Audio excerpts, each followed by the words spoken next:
want you to take a deep breath, and I want you to feel the presence of God that's within you and all around you.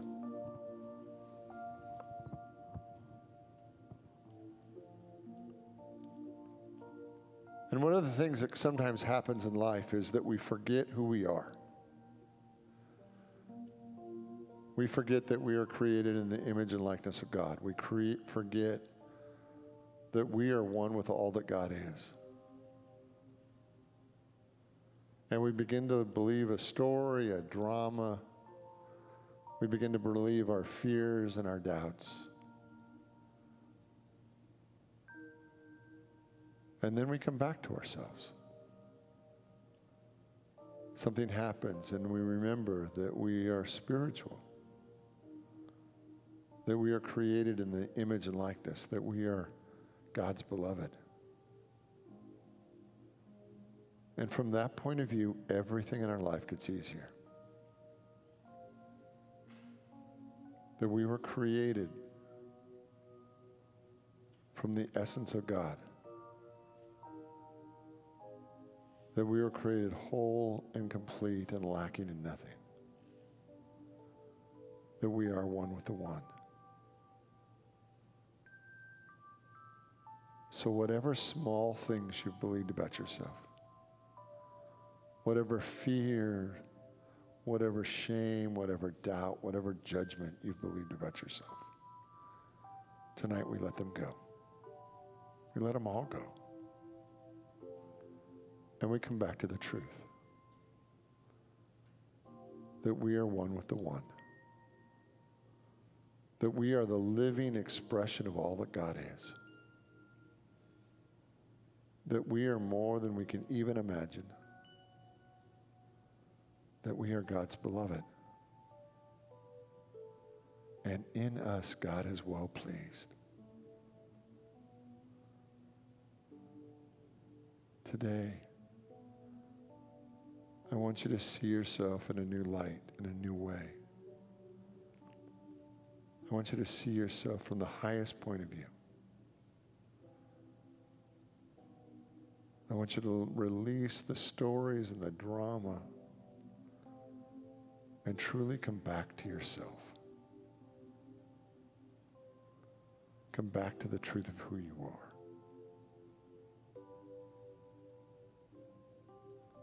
Thank you, God. Thank you, God. And now in a moment of silence, I want you to dwell in the truth of who you are as a spiritual being.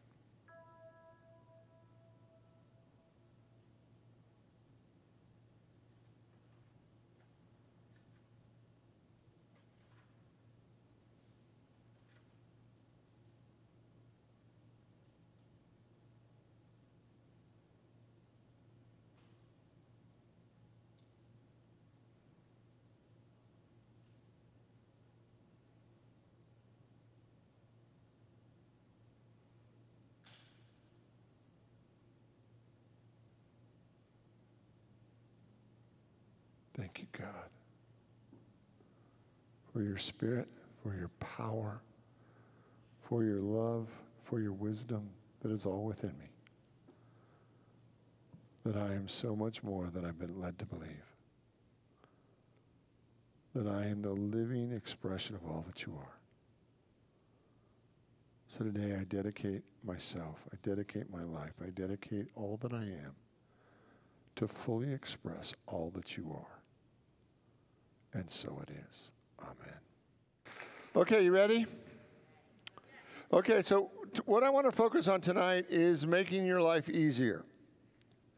And I want you to be willing to look back 5 years, 10 years, and I want you to see, is your life easier now than it was 5 or 10 years ago, or is it harder? And I want you to see the difference there, right? Because I want us to be really conscious and aware why that is. Because I have a belief that says that life could always be easier for all of us. And that most of us have a certain issue with life being too easy. Right? Most of us were raised in a culture that said you're not really going to enjoy it unless you work for it. Right? And we come from a culture here where we take less vacation than really any other country in the world. Right? And the mindset is that working hard is a guarantee to be blessed, to be successful, to be happy. And I'm not sure that's true. And I'm doubly dog sure it's not inherently spiritual. So what I want you to look at tonight is the places in your life where you intuitively know that you are working too hard. And what would it look like in those areas in your life if you lived with greater grace and ease? What would that look like? What would that feel like if you lived with greater grace and ease? Can you imagine the possibility, just the possibility, that God could handle more of your life if you were willing to turn it over? I can't imagine that. That just seems crazy, right? Like, I have to be in control of my life. My life doesn't work unless I am 100% in control of every detail and aspect of my life, and I'm going to make sure that I am in complete control so I never have to turn anything over, because if I turn it over, then I'm vulnerable. I don't like being vulnerable, so thank you very much. I carry the load. Right? Anybody ever live like that? Right? No pointing at your spouse. Right? I love those. Pay attention, honey. He's talking to you, right? Right? I love that, right? Because it's always easier to see how somebody else could lighten the load, right? And it's always harder to see, oh, maybe that somebody is me. Like, maybe there are places in my life where I'm making my life harder than it needs to be, right? And one of those things we're going to talk about is, you know, we've been focusing the last several weeks on the 4 agreements. And the first agreement was be impeccable with our word and really speak our word and be really clear about our word, about be intentional and allow our words to really line up so that we're not speaking out of this side of our mouth or this side of our mouth. We're letting what Jesus said, let your answer be yes, yes, or no, no, with the idea of really being powerful and clear in our words. The second week we focused on don't take anything personally, and that's hard. Right? Because most of us have a wounded place where we make everything personal, where we make everything about us. Whatever somebody says or does, we take it personally. And then last week we focused on, you know, that we don't need to know. We don't need to make assumptions, that we can actually live with a lot less storytelling in our life. And so today we're going to talk about the 4th agreement is always do our best. Now, I think this of all of them, right? I think this is a game changer if we were willing to apply that. Now you think, well, Richard, I always do my best, right? Right? I want you to see that I believe that this is an inherently spiritual thing to do your best and allow your best to be enough. In every situation, I want you to really begin to look at when are the times when you actually try to overdo your best. And when you actually try to get to perfection, or you try to put in another 100 hours on a project to make it perfect in every way. And I want you to see when we actually move from our best to this ego place that says our best is not enough. And I want you to see the amount of drama that creates in your life when you don't believe that your best is enough. Because one of the things we operate from is this, many of us, this core belief that says we're not enough. And if we have this core belief that says I'm not enough, then what I do, my best cannot be enough. Because I'm not enough. So if I'm not enough, then my best is not enough. So now I have to be perfect to even get close. And what would happen if you just moved into a place where your best got to be enough in everything? Like, how much easier would it be if every morning you woke up and throughout the day you just did your best, and at the end of the day you didn't worry about it, you didn't fear about it, you just went to sleep knowing that you did your best and that you had to trust God with the rest? Because we're vulnerable if we just do our best. We have this belief that says, if I can do better than my best, I'm going to be in control. I'm going to be safer. I'm going to solve the problem because I'm going to do better than my best. But if I just do my best, now I'm vulnerable because I have to actually trust that God is in charge of my life. Right? That whatever you do, what I want you to see is that all you ever get to do is your best. And I want you to make peace with that. Do you know the story of how I really decided to kind of shift my life? It wasn't just going into ministry. When I went into ministry, my vision was that I was going to be a youth minister. That's where I came out of. I came out of youth ministry. I grew up in the Unity Church. I was active in the teen program. I started in my early 20s working with teens, and I grew a very successful teen program, and then they hired me to do it throughout Southern California and Nevada, and I started growing teen programs. And so when I went into seminary, it was the idea that I was going to be a teen minister. It's not a just, but that's what I was going to do. I was going to be a teen minister. And in my second year, seminary was a 2-year process. In my second year, one of the faculty member who taught took a church in Austin, Texas. Her name was Reverend Sally Taylor. And Reverend Sally Taylor invited me to come and work with her teens at their 9 o'clock service. So I flew from Kansas City, where I went to school, flew to Texas, worked with her teens at 9 o'clock, and then at 11 o'clock, she said she wasn't feeling well. And she had a cough. And it was just all malarkey, right? It was a story, and she said, I'm not feeling good. I think I might have some touch of something, and I want you to speak at the 11 o'clock service. Well, at that time, the Austin church had about 500 people at the 11 o'clock service, that it was always standing room only, and she wanted me to speak at the 11 o'clock service. I didn't have a talk. I had clothes to work with kids on. I think I had jeans and a polo shirt. And she wanted me to do their big 11 o'clock service. And did I mention I didn't have a talk? I didn't have a talk, right? She said, and I said, Sally, I don't have a talk.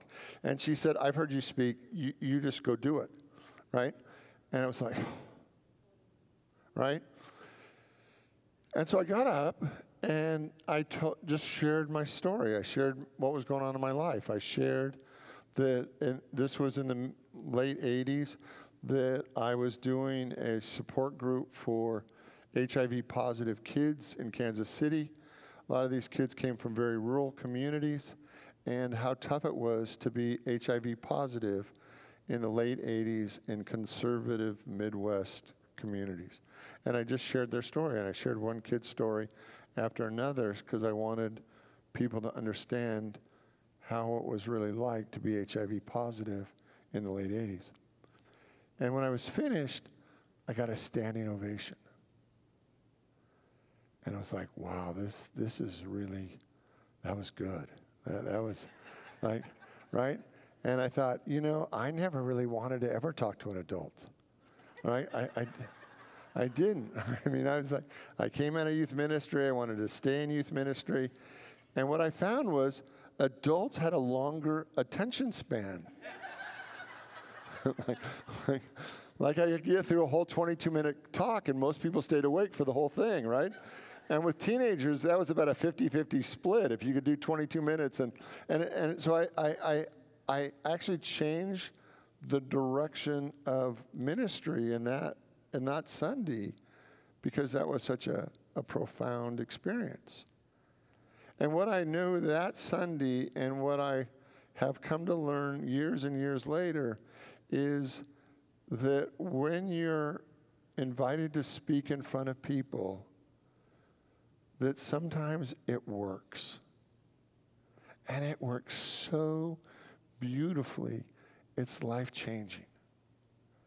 And sometimes you think you've done just as much prep, and it's a fireball to nowhere, right? And it's a crash and burn, right? And as much as I like it when every Wednesday or Sunday works, they don't all work. And I wish I had the magic formula to make them work week after week after week. And I just, like, they don't always work. And what I've come to understand is that all I get is my best. Like, all I can do week after week is my best. And sometimes my best is fabulous, wonderful, fabulous, right? And sometimes it's like, I wish I could do that one again. You know, like, let's just come back at 8 o'clock. Let me try it again, right? Now that I get done the warm-up, let me just try it. Maybe we'll do it again at 9, right? Give me a little bit, and I'll come back and I'll try it again, right? And sometimes it's so frustrating, right? And I'm so glad I'm not a surgeon.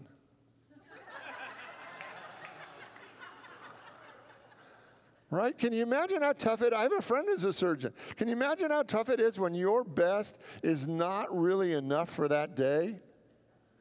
You know, it's a tough thing to know that when you're doing something that's so important to other people and to yourself, and all you get to do is your best. Like, that's all we ever get to do is our best. And sometimes our best is fabulous. And sometimes we kind of miss the mark. And it doesn't go so well. And our ego says to us, well, let me step in and let me fix this. Let me change this. I can do better. I can make it perfect. I can change this. I can fix this. I can have you go and do things that are way. And it's like, no, that's not it at all. Like, every day, all we get to do is our best. It's all we get. We get up every day, just get to do our best, and the results we have to give to God. And it's humbling. It's frustrating. It's annoying. It's scary. Because we never know when we get up today if it's going to feel like our best was enough, or if it's going to be, oh, I was so close.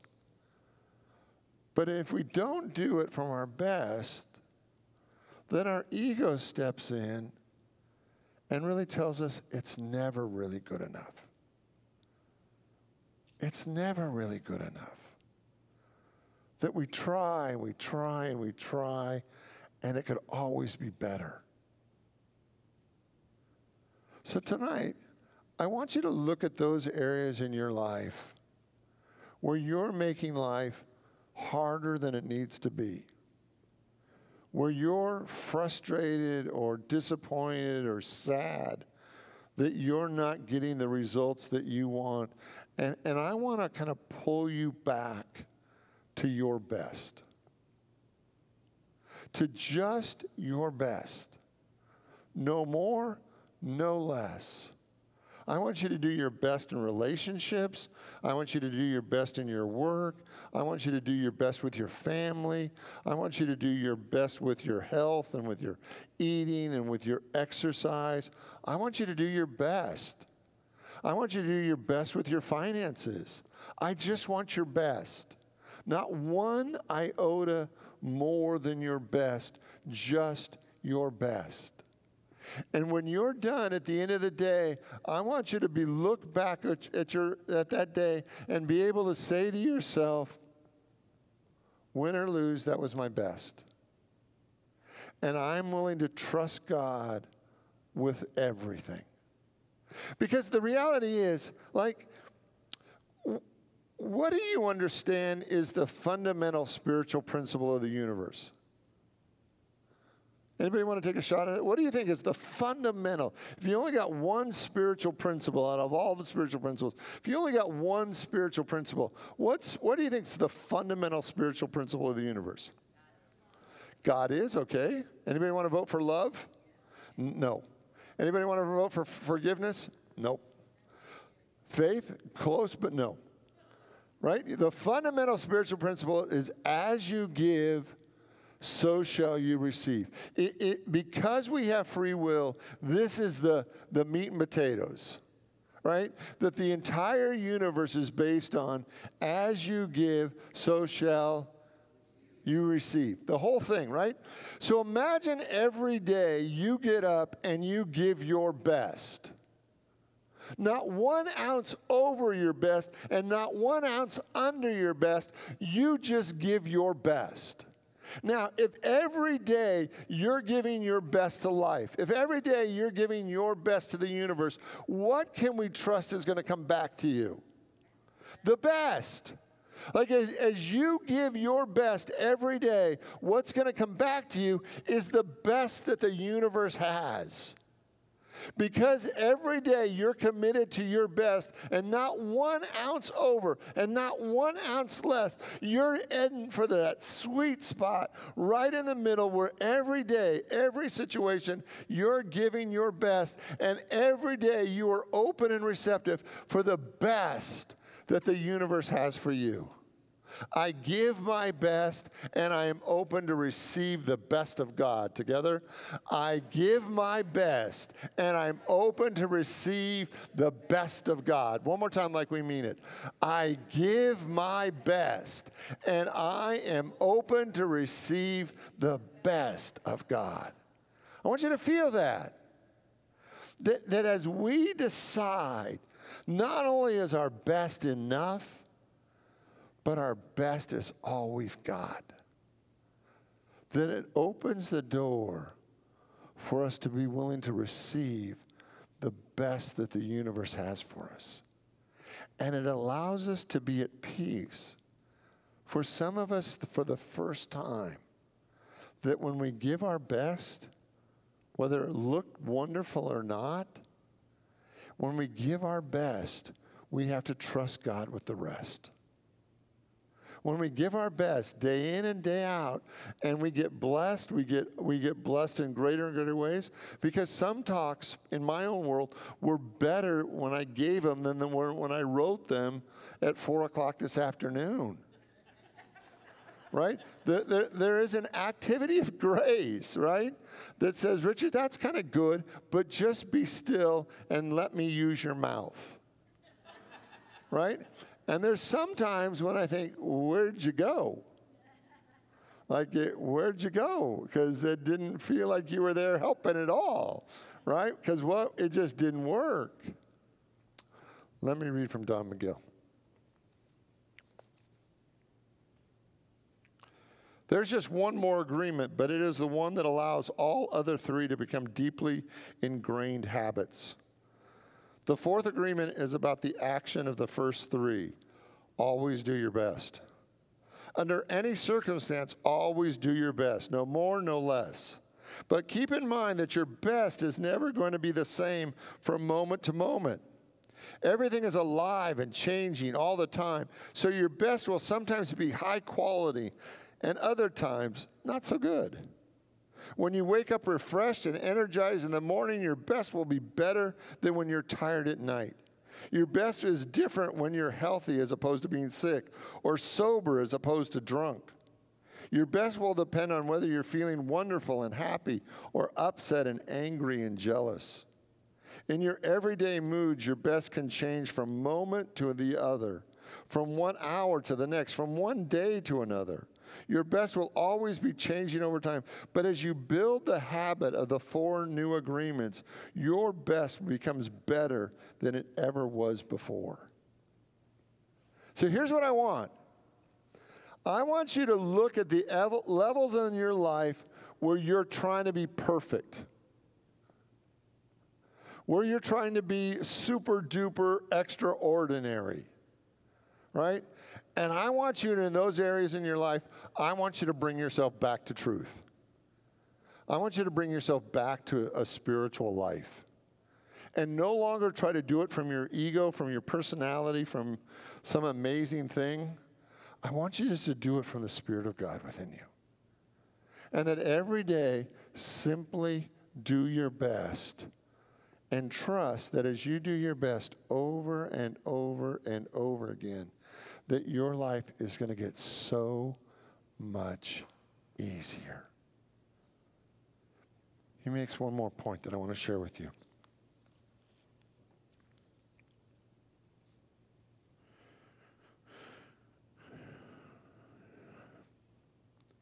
Just do your best in any circumstance of your life, no matter if you're sick or tired. If you always do your best, there's no way you can judge yourself.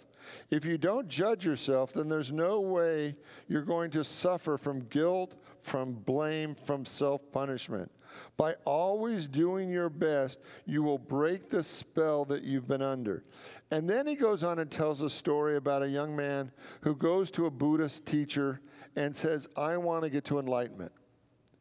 And the teacher says to him, okay, then meditate 30 minutes a day for 2 years and you will be enlightened. And the young man hears that and says, okay, that's great. What if I meditate for 2 hours a day? How long will it take? And the enlightened teacher says, it'll take you 10 years. And then he says, what? Well, what if I do 8 hours of meditation a day, right? How long will it take me? It'll take you 20 years. Right? Right? That's funny, right?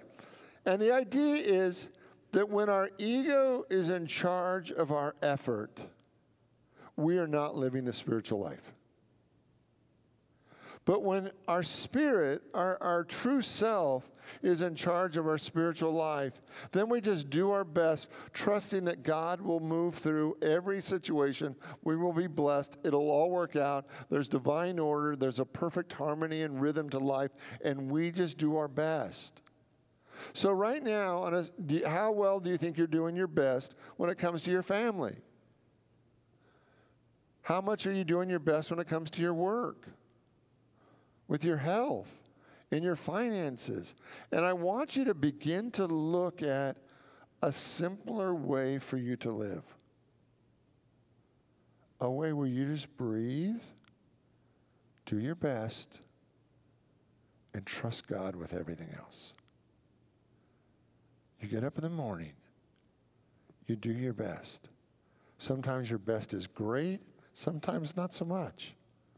But you do your best. At the end of the day, you know you did your best. And you trust God with all the details. All right, you willing? So this week, your homework, are you ready? And you can do it all month, even though Lori will give you more homework next week, right? For a whole month, you're going to get up every day and just do your best. Just do your best with what you eat. Do your best as you drive.